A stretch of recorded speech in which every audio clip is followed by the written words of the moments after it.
we are making a quilt with 26 quilt blocks. That's a modern quilt using traditional quilt blocks. And today we are going to sew our first quilt block, which is the fuel quilt block. And it's just a very simple half square triangle.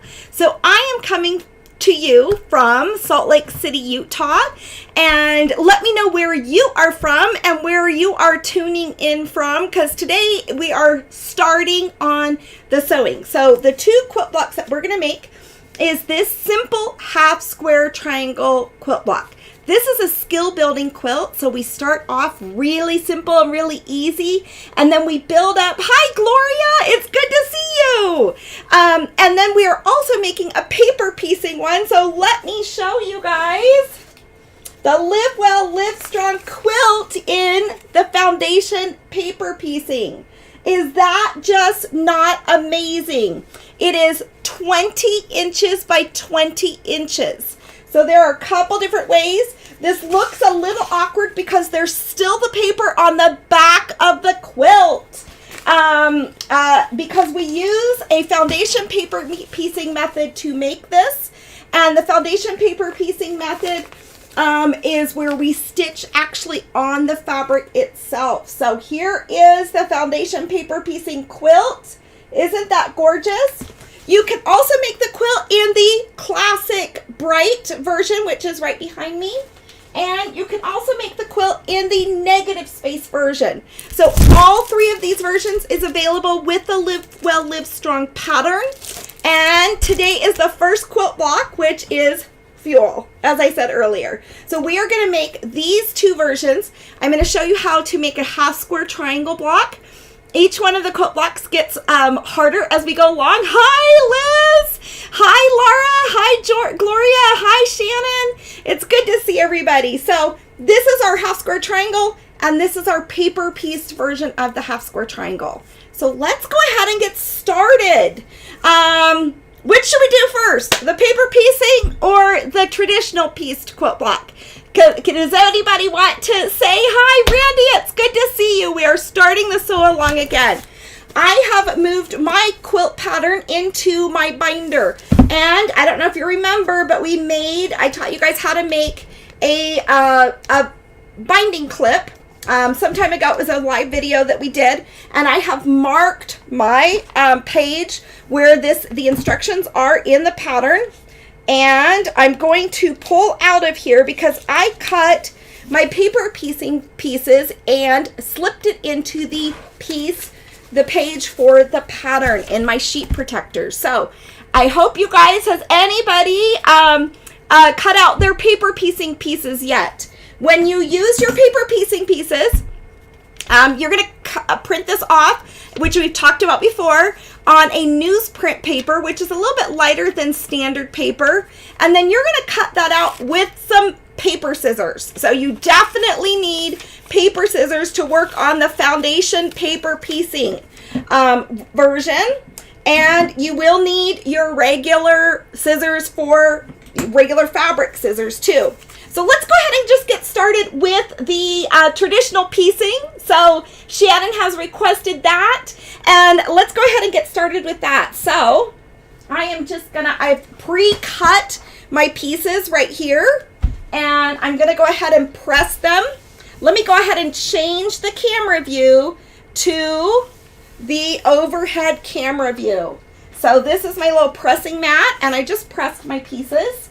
We are going to make this quilt block right here. So it has one half square triangle for the red and a half square triangle for this. This shade is a peaches and cream shade. And that's in the bright 17 color quick kit version, which we do have kits available for sale. You can purchase your pattern for the Live Well, Live Strong quilt at Stitches Quilting. So whenever you have made these, you have instructions to cut out your squares, okay, and your triangles. So you cut and you get one of the red and one of the peaches and cream. You are then going to put these right sides together. I'm using solid fabric, so that makes it a little bit easier for me. And if you're new to quilting, you may want to just go ahead and pin this. And one thing that's unique about, well, that's in this quilt is we've got lots of triangles, we've got squares and all sorts of other shapes. But I wanted to show you that the triangle has more of a stretch on this diagonal fold right here.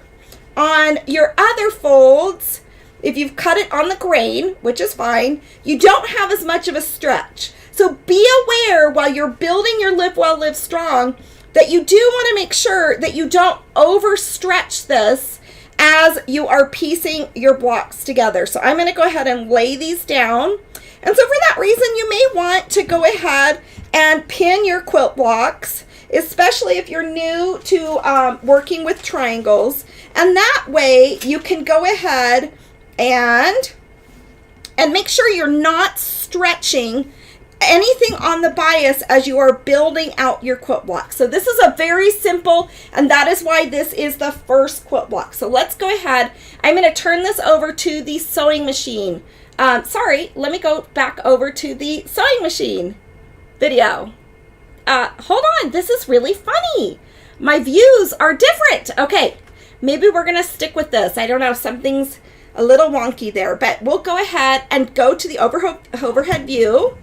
And we're going to just go ahead and start stitching.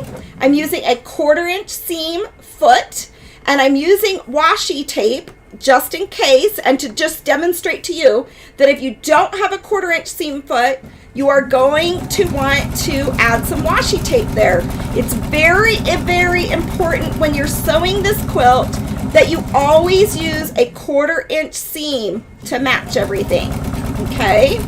So we're going to go ahead and bring this down, and we're going to trim our threads. Whoops, I didn't quite trim all the way. And I'm going to bring this back over here, and I'm going to press my quilt block open. So let me grab my pressing mat. And whenever I press, I try to make sure that my fabric is being pressed to the darker side. You might want to press some seams open, depending on the bulk of the fabric, but I'm going to go ahead and press it so that the fabric is going over to the darker side, because I don't want that seam, that red seam, to bleed through this lighter colored shade of peaches and cream is what we're using right there. So we're just going to go ahead and bring that right over. Okay, so now what we're going to do is we're going to take our quilt block, because I always, to help you ensure that you are making everything square, I have instructions in there for you to square up your quilt block. So you're going to want to follow the instructions in the pattern. Oh, we do have hold on, let me activate that. If you are wanting to learn where to actually buy the pattern, or where to purchase the pattern, or where to actually purchase the pattern, or to purchase, I do have a course for this. I do have a fabric kit for this. You can go ahead and say, send me the information, or send me the information on the pattern. I am using a smaller rotary blade right here because we're going to be working on that block. And this is where you're going to trim off your dog ears. So you can see right here, let me go back where I can see comments. You can see right here, you know, Laura, I have not used the fabric glue stick method. You mean instead of using pins?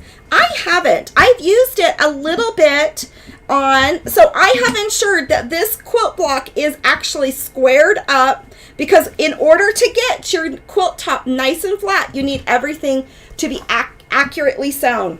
Okay, let's switch gears and let's move to foundation paper piecing, you guys. So, as I mentioned before in an earlier video, to get ready, I want you to write down on your pattern on the paper side what, just one letter for what color fabric you're going to be using. So on this side, the A2, I'm putting P for peaches and cream, because I remember it like that. And then I'm on A1, I'm using red. So the solid line that is around this is your 1/4 inch seam line, and your dashed line is where you are going to be stitching. We're mainly going to be using this first dashed line today. Later, when you join your quilt blocks to the other quilt blocks, you'll be using these other dashed lines, okay? So let's go ahead and get started with our foundation paper piecing.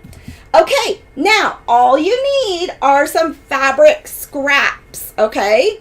And you just want to pull whatever fabric scraps you have that you want to use. And that's one of the great parts about doing something that's foundation paper piecing. You also always want to use a piece of fabric that is slightly larger than what you need. You want to go bigger than what your paper here says, okay? So you can see that this strip of fabric is not big enough to give me a 1/4 inch seam and to carry me all the way over. So I want to be generous with the fabric that I'm using. So I am going to, well, actually I'm going to save that little piece right there. I am going to cut 2 pieces from my scraps. And you're going to get the hang of this and get the feel for how you want this to be. All right. And sometimes I just use, you know what, let's go over here on this piece. I wanted you guys to see me handling my scraps to know how you would handle yours too. So I am going to keep this simple and I'm going to just go like this. And you want, as you are learning foundation paper piecing, you want to start with larger pieces first, okay? So we're going to just use some pretty grotesquely large pieces of fabric, all right? So, and they don't need to match. They don't need to anything. And that's one of the great things about foundation paper piecing is that you can use scrap pieces of fabric and you don't have to be precise with your cutting. Okay, now since these are scrap fabrics, before I put them together with my foundation paper piecing, I am going to press them. And I want you guys to see all of these steps because I don't expect you to go out and buy a fabric kit for the foundation paper piecing quilt. You saw how small it is. And these are small quilt blocks and they're small pieces. Okay, so now let's go ahead and set this aside for a moment. What we are going to do is I'm going to lay my red fabric square down. So on this pattern, you have instructions of A1 or A2. When you piece it together, A1 is always the first piece that goes onto the fabric. Now, when I match this up, I'm going to make sure that I've got plenty of space for my seam allowance on this side, so you need to go over that seam allowance. I'm going to stick a pin in it, okay? So I'm going to go ahead and I'm going to kind of just make it really big there. And I'm going to just stick a small pin.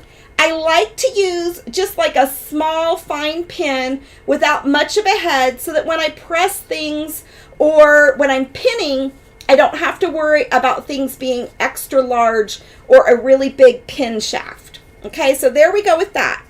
I am now going to place A2, which is the P for peaches and cream, and I'm going to lay this down matching up the 2 sides of this. So let's go ahead and pull this over. So we have the back of the paper. This would be your right side up and the back of your fabric facing the back of the paper. I'm going to put this fabric right side down. So fabrics are right sides together facing the back of the paper. All right. So right sides together. I'm going to even leave it a little wonky like that for you. I'm going to now take out my pin. I'm going to repin it because now I have both fabrics there. I am now going to take this over to the sewing machine. This is called foundation paper piecing because we're using a paper to be the foundation as we are stitching. So I'm going to take this over to the sewing machine. Let me go ahead. I really want to see, well, I guess it doesn't, I'm just surprised I don't have my sewing machine camera view. So I'm going to now stitch, and we are going to stitch with a really tiny stitch. My stitch length is 2 stitches, okay? 2.0. You want to set your sewing machine to the smallest stitch length.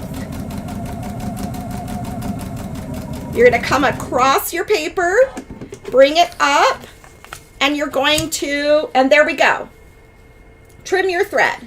So now, whoops, or, you know.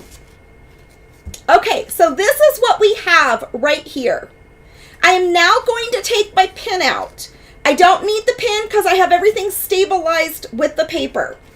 I'm going to bring over my pressing mat, and I actually use a small little iron when I'm foundation paper piecing. You can use a large iron though too. All right, so that all looks really good. The first thing I'm going to do is we did, let's go ahead and review this. We did fabric right sides together to the back of the paper, stitch. Now we're going to flip. We're going to flip the paper back on the stitching line we used. I like to use a smaller ruler, and we are going to trim this seam allowance right here. Okay, so there we go. We have trimmed the seam allowance to our paper so that we don't have a big bold seam allowance right there. We're now going to bring back our pressing mat, and we are going to press this open. So let's go ahead and give it a press. You can definitely use a large scale iron. It's not a problem at all. And now, so now we have that pressed open. It looks beautiful and nice and straight. We're going to take away our pressing pad. And now I'm going to use my small ruler, and I'm going to use my small rotary cutter, which I find just handy to have. And I'm going to trim off the excess fabric and the excess paper according to the side of the pattern where the solid line is. So let's go ahead and trim that off on each side. And I picked up my little pin right there. And I'm going to trim it on the 4 sides. Do you see how easy foundation paper piecing is? For those, I do have a course for the Live Well Live Strong Quilt and the Sew Along, but I do have a course where we'll go into more detail. So when using printed material, which side is up or down? So the back, let me go ahead and show you that on the main quilt, Liz. That's a great question. So here's the front of the quilt of the Live Well Live Strong foundation paper piecing, okay? This is the fuel quilt block right here. But let me go ahead and turn this over. You can see on the back of this, all of the foundation paper piecing is pieced up. After I have the quilt top completely pieced in here all together, I will now tear out all of my paper piecing, all right? But I definitely want you guys to see this, all right? So, Liz, if this is the case for the main quilt, when you stitch your quilt block, the right side of the quilt block will be up, and the right side of the foundation paper piecing is opposite, okay? So you've got beautiful fabrics right here. When you are stitching them together, you're going to put right sides together on the back of the paper. Then you're going to stitch on top of the paper.